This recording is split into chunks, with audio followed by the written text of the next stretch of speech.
You had mentioned here you've talked to a ton of people already, which is great.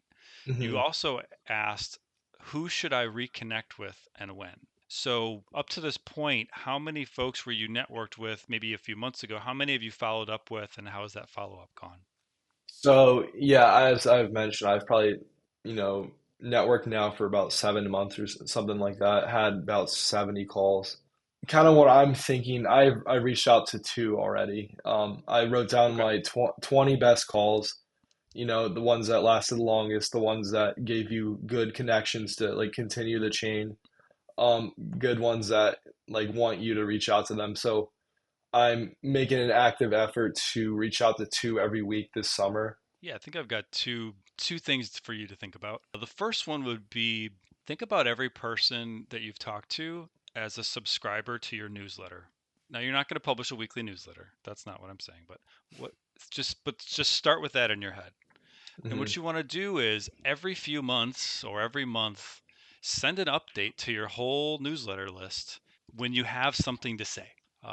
That could be something like, I'm starting my summer internship. And I don't mean your big junior year off. I mean, I guess, what are you doing this summer? I have an internship in private credit abroad at That's a right. firm Private. called DeBear Capital Partners. Perfect. That's awesome.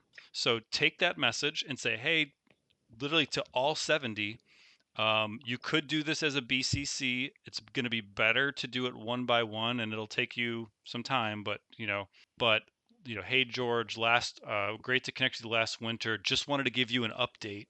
I'll be starting my summer internship in private credit at De Beers. Did I say De Beers? Yep. In London. I'm Hmm. really excited about it. I'll be sure to keep you informed down the road. Again, think of it more like a newsletter where you're pushing an update to them. One thing to be careful of, when someone's already talked to you, they've already given you their time. Be careful going back to the well a second time and asking for more. Instead, what I recommend you do is give them something. And when you Okay. send that update, you're giving them something. You're giving them an update. They probably forgot about the conversation, but you're somewhere in the back of their mind. Give them an Hmm. update. And then they're just going to think, oh, Nick, yeah, I remember talking to him. Oh, cool. I hope he has a great time this summer. And they don't have to respond because you didn't ask for Hmm. anything. You're not asking for Yeah. anything. You're reaching out to them. You're keeping that connection alive. And I would do that with 100% of your conversations.